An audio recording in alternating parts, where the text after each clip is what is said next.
Bapak, selamat pagi. Perkenalkan, nama saya Maria Yulianti. Saya perawat yang sedang berdinas pagi hari ini mulai pukul 7 sampai jam 2 siang nanti. Bapak, sesuai dengan kondisi Bapak yang mengalami luka bakar, maka setiap pagi akan dilakukan perawatan luka. Nah, sehingga kedatangan saya ke sini untuk melakukan perawatan luka. Tujuannya supaya luka Bapak tidak terjadi infeksi, kemudian proses penyembuhan lukanya menjadi lebih cepat. Waktunya kurang lebih 10-15 menit, atau boleh jelasin prosedurnya dulu. Kalau untuk prosedurnya, Bapak nanti kurang lebih, ini kan lukanya sudah dibalut. Nanti akan saya buka, kemudian akan saya kaji, akan saya lihat untuk lukanya, apakah ada perbaikan atau belum. Nah, nanti setelah saya kaji, saya lihat, kemudian akan saya bersihkan. Gitu. Setelah dibersihkan, baru saya tutup lukanya lagi, sehingga lukanya tertutup lagi seperti ini. Begitu. Baru kontrak waktu boleh ya, tadi saya kontrak waktunya sebelum prosedur. Baru waktunya 10-15 menit. Apakah Bapak bersedia? Oh, saya bersedia. Baik, kalau begitu saya siapkan alat terlebih dahulu. Jadi teman-teman, kalaupun nanti tujuan prosedur kontrak waktu ataupun tujuan kayak tadi saya kebalik kontrak waktu sama prosedur, itu gak masalah, karena itu bukan yang krusialnya, bukan. Sehingga yang penting ketika disebutkan nilainya tetap sama, kecuali mungkin ada yang tidak disebutkan, maka nilainya akan berkurang ya. Kemudian alatnya kita siapkan dulu, karena teman-teman nanti akan piket. Harusnya yang piket itu mengetahui alatnya itu ada di mana. Kalau alat ini ada di sini, ini salah. Sehingga ada apa saja di bak instrumen? Ada gunting jaringan, ada pinset sama anatomi. Satu gunting jaringan, satu pinset, 3 pinset anatomi. Jadi totalnya ada 4. Ini yang dimasukin ke bak instrumen. Terus apalagi ada 2 bom. Hanya ini saja yang di bak steril atau di bak instrumen, betul. Di bak instrumen hanya ini saja ya. Jangan masukin ini. Jangan. Cukup ini saja. Kemudian di sini ada korentang, kemudian ada wadah untuk kasanya. Kemudian ada kasa gulung, kemudian handscoon bersih dan handscoon steril, kemudian ada Lysol, ada hand sanitizer, kemudian ada NaCl. NaCl ini untuk nanti membersihkan luka, nanti dimasukin ke kasa gitu ya. Kemudian sama supaya nanti ketika kita membuka si balutannya itu tidak begitu lengket. Lalu ada 2 bengkok. Bengkok ini digunakan satu untuk Lysol, satu untuk sama. Kalau Lysol itu berarti isinya apa nanti? Pinset alat yang tadi. Alat ya. Kemudian di sini ada kemudian ada ini. Nanti kita akan melakukan pengkajian sehingga kita butuh penggaris. Kemudian ada salep. Kalau di manual, kalau tidak menggunakan salep, menggunakan suprato. Teman-teman tahu suprato? Tahu. Tahu. Yang nggak tahu yang ini nih. Jaring-jaring. Iya, yang jaring-jaring yang nanti akan ditempelkan di luka. Ya. Kemudian ada pengawas atau underpad. Ini hanya 1 kali pakai. Oke, itu saja alat yang kita butuhkan teman-teman. Sama satu lagi jangan lupa. Gunting perban. Kemudian ada cotton bud. Kenapa cotton bud? Karena kita akan mengkaji luka. Tetapi biasanya ini untuk diameter kedalamannya berapa sehingga bisa kita masukkan. Kemudian kita tandai menggunakan spidol. Lalu setelah menggunakan spidol ditandai baru kita ukur. Nah, kebetulan kalau di luka bakar itu kita tidak sampai kedalaman. Kita hanya luas. Kalau luas nggak perlu pakai ini. Nanti langsung aja kita ukur menggunakan penggaris. Gitu ya. Oke. Itu untuk alat-alat yang kita butuhkan. Sekarang karena tadi kita udah pas orientasi, alatnya sudah disiapkan, kemudian sudah didekatkan, sudah dibawa. Selanjutnya kita cuci tangan. Cuci tangan wajib kalian lakukan. Saya tidak menerima kalau hanya verbalisasi. Saya tidak menerima kalau kalian melakukan cuci tangan tetapi urutannya salah. Kalau hanya diverbalisasikan ataupun urutannya salah, misalkan bagaimana Bu? Saya nilai, saya apresiasi, tapi hanya setengah. Gitu. Sehingga teman-teman harus melaksanakan dengan baik sesuai dengan SOP untuk cuci tangan. Gitu ya, sepakat ya? Jadi saya nggak menerima nanti kalau teman-teman hanya memverbalisasikan saja, hanya cuci tangan, kita akan menggunakan Handscoon. kita akan gunakan handscoon Bersih.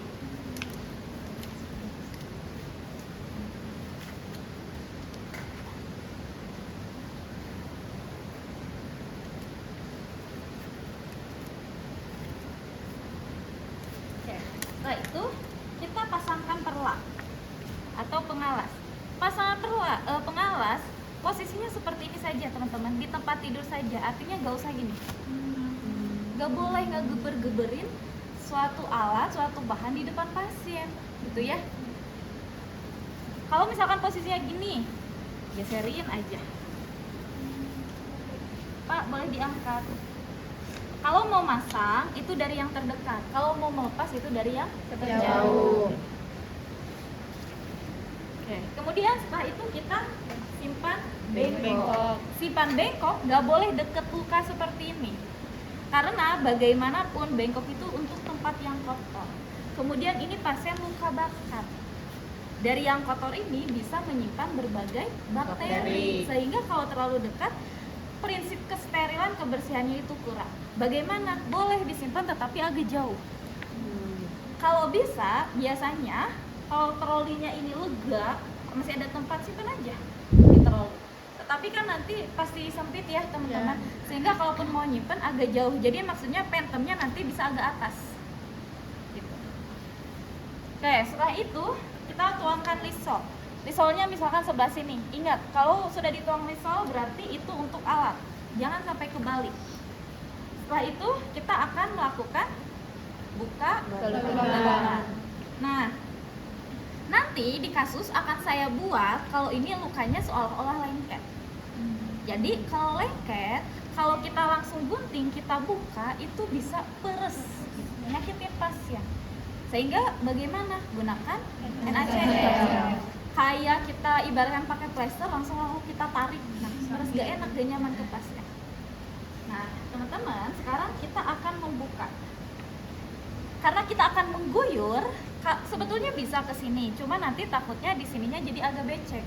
Teman-teman boleh pasang bengkok di bawahnya, kemudian guyur NaCl.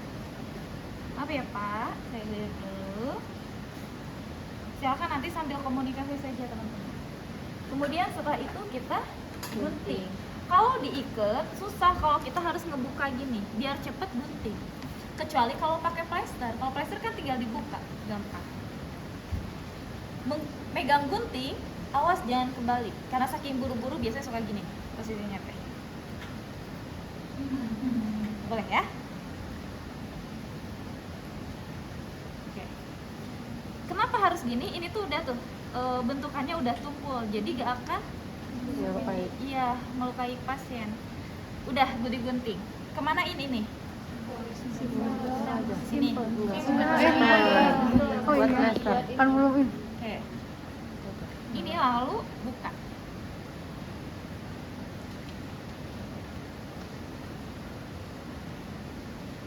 Nah selesai, sini, ini simpan di sini saja. Biasanya kalian kan suka pakai bantalan ini ya, gitu, gitu. Boleh nggak? Ya boleh aja sebetulnya, cuma harus jauh. Kalau misalkan luka ada di sini, si linennya itu atau si bantalnya harus jauh, jangan terlalu dekat. Kalau dekat ini bisa mengkontaminasi lukanya, sehingga harus jauh. Ataupun kalau teman-teman nggak pakai posisinya seperti ini, apalagi lukanya di atas mudah seperti ini, saya kira nggak usah.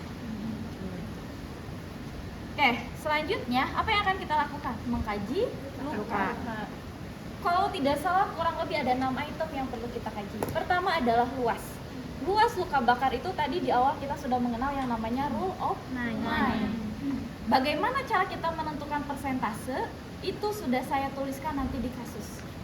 Sehingga teman-teman kalau baca kasus beneran baca. Karena saya tahu nih di stasiun ini pasti perawatan luka, udah gak dibaca, enggak. Harus dibaca karena nanti di situ ada persentase lukanya. Oke, dan harus sesuai. Kalau saya tuliskan persentase lukanya misalkan 4%, ya teman-teman bacanya harus 4%, nanti ngasih taunya. Gak boleh misalkan jadi 10% ditambah. Sehingga kan itu tujuannya ada kasus, supaya teman-teman tahu kondisi pasien itu seperti apa. Misalkan luas luka bakar menurut rule of 9 ini adalah 5%. Sekarang luas luas luka bakar tadi saya bilang bisa menggunakan penggaris. Jadi rule of 9 oke, karena itu kan tinggal dibacakan saja. Penggaris juga teman-teman lakukan. Bagaimana cara mengukurnya? Langsung ukur. Ukurnya seperti ini. Jangan ditempelkan. Karena kan ini nggak sekali pakai kita langsung buang teman-teman. Jadi tempelkan saja. Tuh ini juga keukur kan? Kayak misalkan ini adalah 4 cm untuk panjangnya. Sekarang kita lebarnya. Lebarnya 3 cm. Jadi 4 kali 3 untuk panjangnya. Kenapa sih perlu kita kaji? Karena supaya kita tahu progres lukanya. Kan harusnya setiap harinya lukanya semakin mengecil dong. Yang awalnya misalkan 6 kali 4 jadi 4 kali 3. Nah itu kan artinya ada progres terhadap luka. Kita seperti itu mempelajari, tetapi biasanya kalau di rumah sakit dipotong. Jadi biar lebih cepat. Karena kan kalau di rumah sakit pasiennya banyak ya, dan lebih konkret untuk hasil lukanya. Karena kan nanti lukanya akan dikonsulkan ke DPJP kan. Gitu. Jadi jarang sih yang masih mengukur-ngukur pakai kayak gini. Tapi teman-teman wajib tahu. Gitu ya. Oke, sekarang sudah luas. Jadi luas barusan ada 2. Ada rule of 9 sama menggunakan penggaris, dan itu wajib teman-teman lakukan. Yang kedua adalah derajat luka bakar. Kebetulan berdasarkan luka ini terlihat warna, terlihat ada tulangnya sampai tendonnya. Berarti ini menunjukkan derajat 4. Biasanya kalau derajat 2 itu yang paling terlihat, derajat 2 itu kan baru sampai dermis, sehingga pasti ada bula. Teman-teman kena setrikaan, teman-teman kena knalpot, kena kopor, muncul bula, itu menunjukkan luka bakarnya sudah sampai lapisan dermis. Karena kalau sampai lapisan epidermis gak akan mengakibatkan timbulnya bula.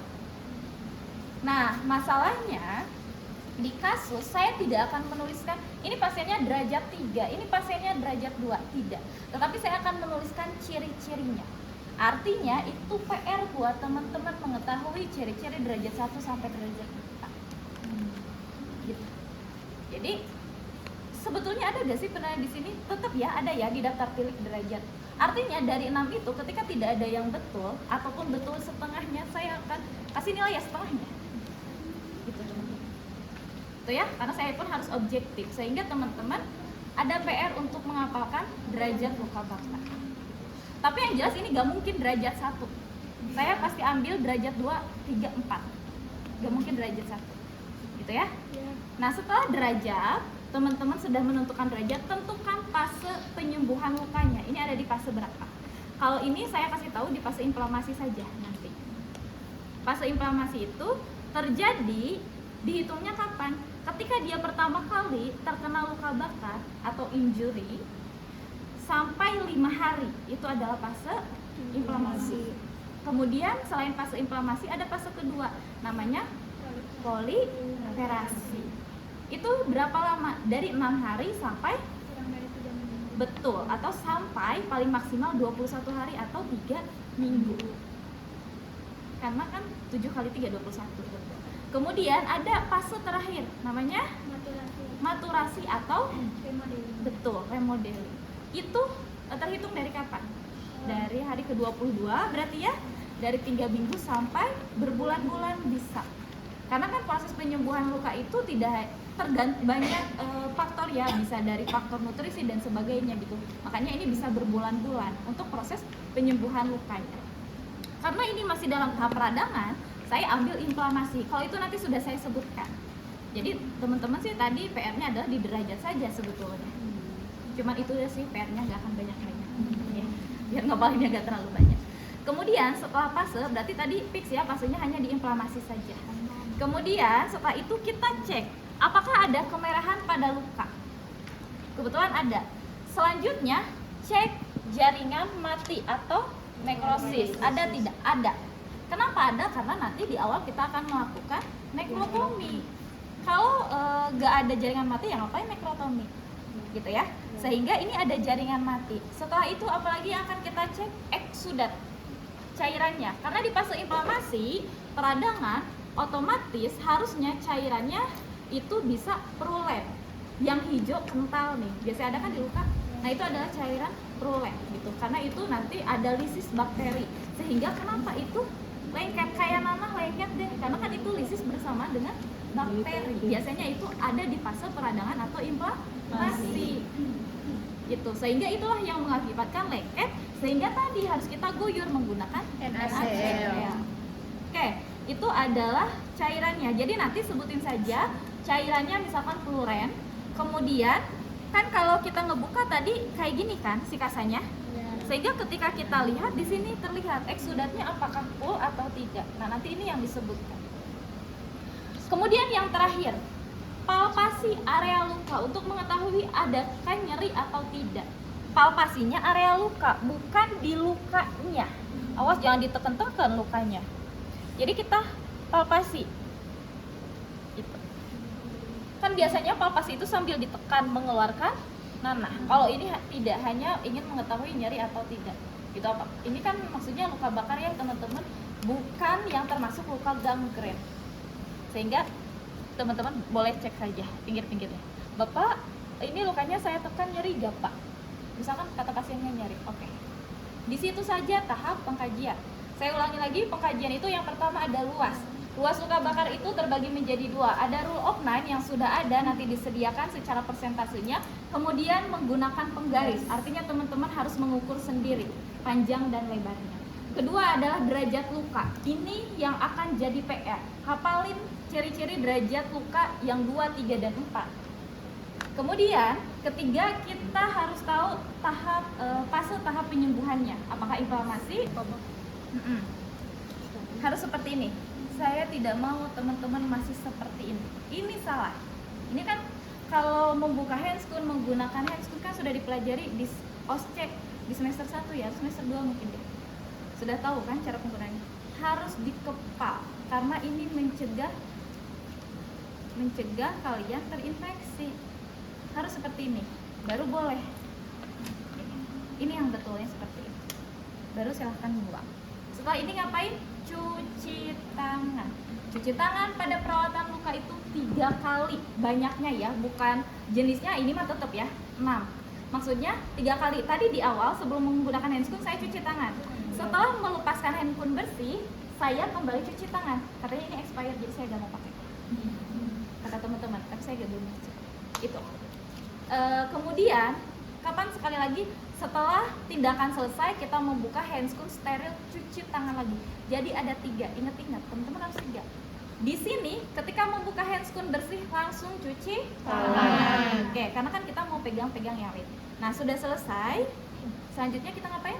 Buka Ya, persiapkan semua alatnya.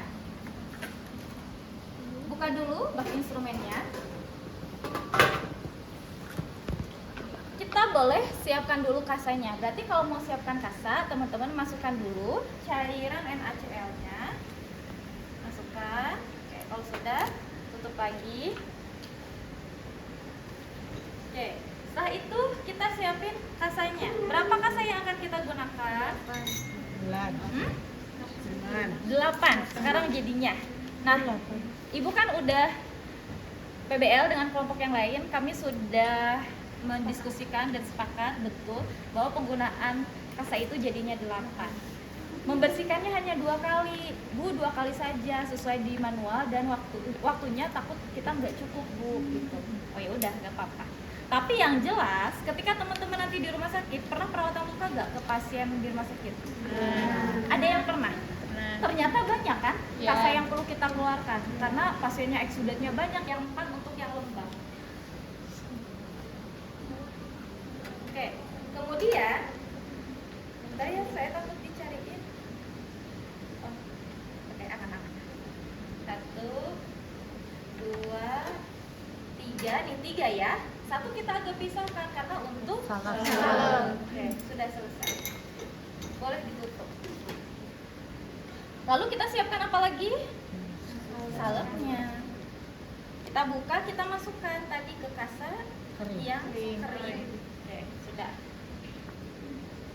Kemudian selanjutnya, kalau nanti menggunakan supratul, gunting dulu supratulnya ya. Teman-teman siapin dari sekarang. Oke, selanjutnya kita siapkan apa? Plester. Boleh plester disiapkan sekarang. Khawatirnya teman-teman nanti gak mau nali. Boleh sekarang ataupun plester di akhir juga boleh. Gitu ya. Terus apa lagi yang perlu kita kita siapkan? Sudah? Sudah. Oke. Kalau sudah, kita menggunakan handscoon Steril. Kita gak usah cuci tangan lagi. Tadi cuci tangannya udah setelah mau buka handscoon bersih. Ini karena tidak akan kita gunakan, teman-teman boleh buang ke bengkok. Kita buang. Sekarang kita gunakan handscoon sterilnya.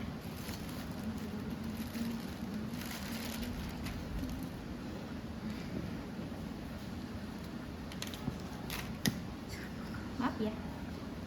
Oke. Kemudian kita pakai yang ini. Sorry, saya salah pakai.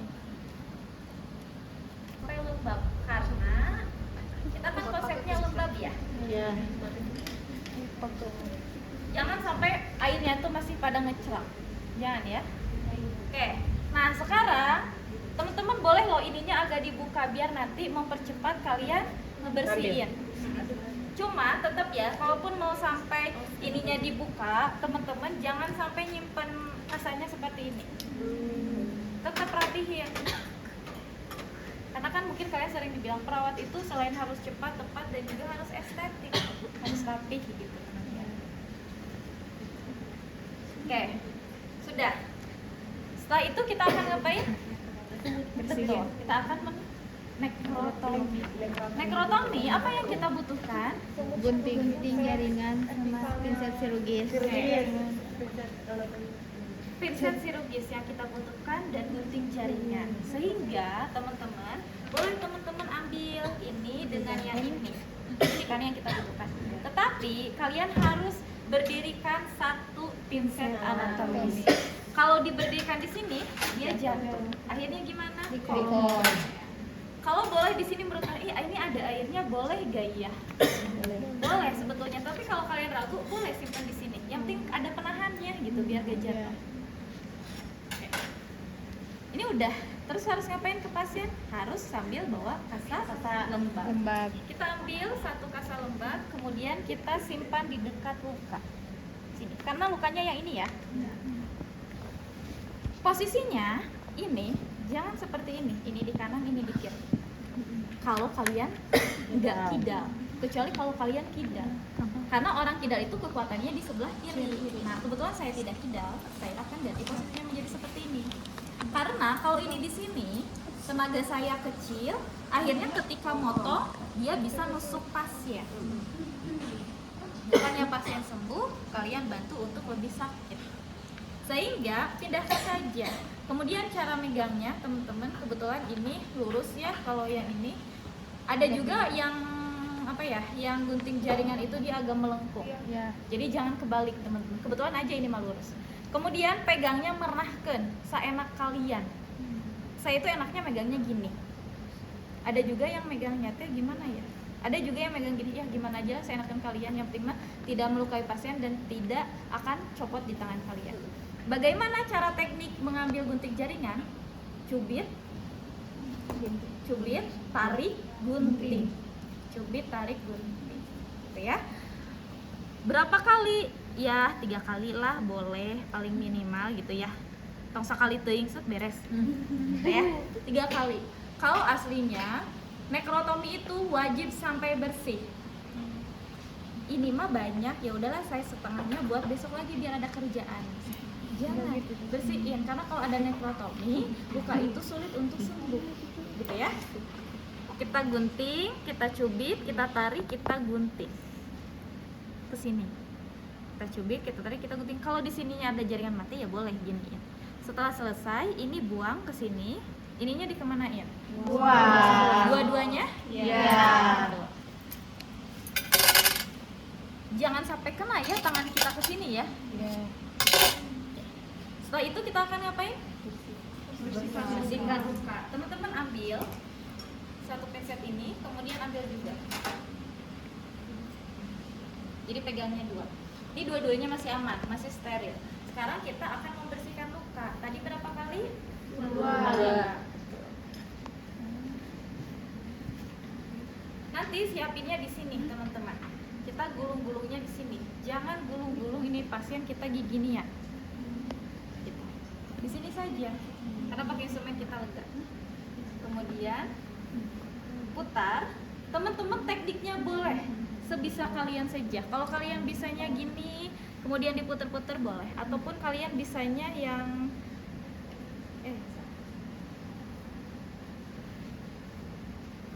bisanya yang gini, ada kan orang Iya, yang kalau ada. ini gini, yang satu gak kepake. Cuman kalau yang kayak gini ini boleh kok, cuman ini doang apa namanya tuh, boros kasar itu doang. Jadi boleh kayak gitu, boleh tadi dipanjangin, terserah teman-teman. Nah, bagaimana cara membersihkan lukanya? Dari luar, berarti kurang lebih 5 cm dari area luka. Berarti 5 cm berarti di sebelah sini. Sirkuler dan sifatnya dia masuk ke dalam. Kan kalau ini dia kita bisa putar ya. Gitu. Oke.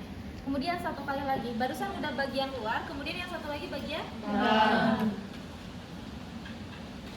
Karena ini yang bersih, ini tadi udah kena pasien, jadi gak boleh pegang yang ini.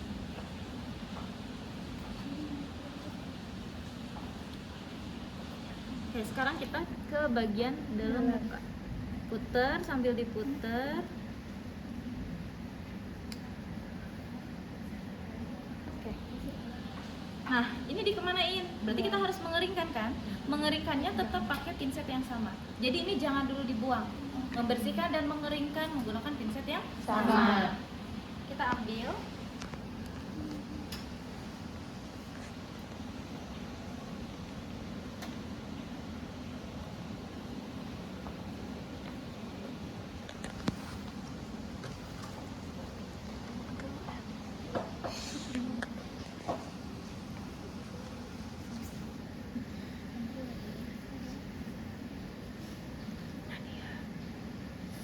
Nah, kayaknya ini teman-teman bisa latihan di rumah deh. Kalian kan punya pinset kan? Punya.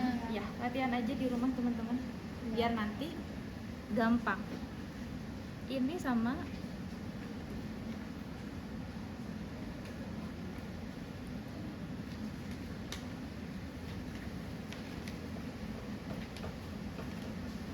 ini puterin.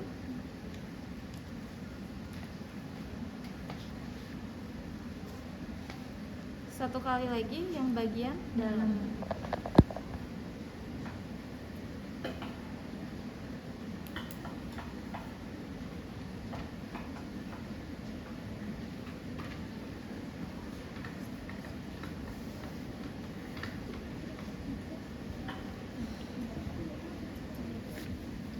Bagian dalamnya.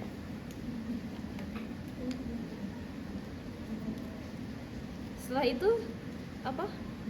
Buang. Yang ini buang satu. Ini satu lagi kita akan salep, betul. Megang ya agak ujung ya teman-teman, jangan terlalu gini, jangan terlalu deket gini. Oke, kita ambil salep. Ini sebetulnya aman ya, karena masih bersih. Boleh pakai ini, boleh pakai yang ini. Tempelkan, kemudian kita tap-tap.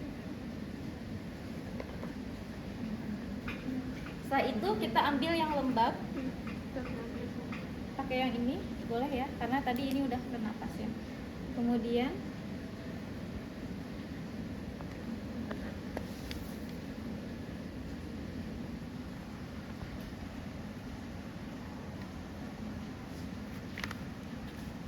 satu lagi.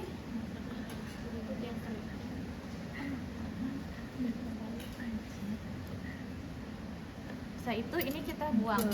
Jadi di sini sudah habis teman-teman, nggak ada lagi. Baru kita gulung.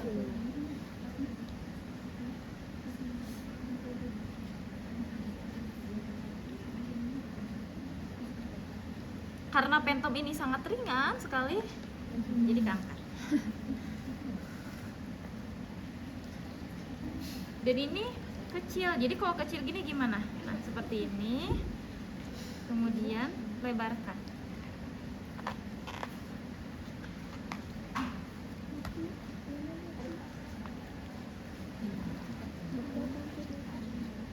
Sehingga nanti dia ketutup. Nah ini boleh kalian gunting, boleh kalian plester. Mau digunting boleh, Bu? Mau kalian gunting? Maksudnya mau apa? Diikat? Iya, diikat. Boleh aja. Asal rapi teman-teman. Pas gitu kalian teh mau ngikat, pas gunting ini kependekan, bisa jadi kan? Maka pakai plester aja solusinya teman-teman.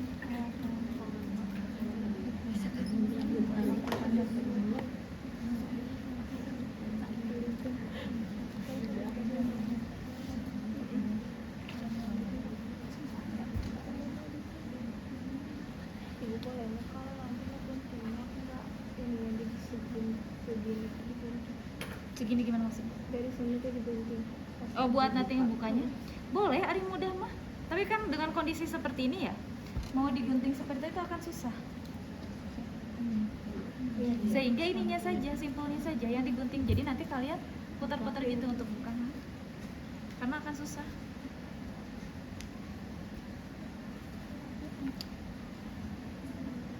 Nah, ini kemudian ini karena kan kebanyakan mau digunting boleh, pokoknya jangan terlalu ngurumbai. Mau diselipin silahkan, asalkan rapi. Oke, setelah selesai beresin alat. Jangan dulu buka handscoon, takutnya di sini areanya kotor. Jadi teman-teman beresin dulu alat. Kemudian tutup. Boleh diangkat besar. Nah, nutupnya dari yang terjauh. Berarti kalau kayak gini, jangan gini banget ya, ini ada pasien berarti di sini. Pak, boleh ya kakinya diangkat dulu. Gulung, tilep. Sehingga kalian gak usah ngegeberin depan pasien. Aman kan? Dibuang ke bengkol, kemudian setelah itu kita buka handscoon. Dibuka handscoon, setelah itu kalian cuci tangan untuk yang terakhir kali. Ini kan ketiga. Setelah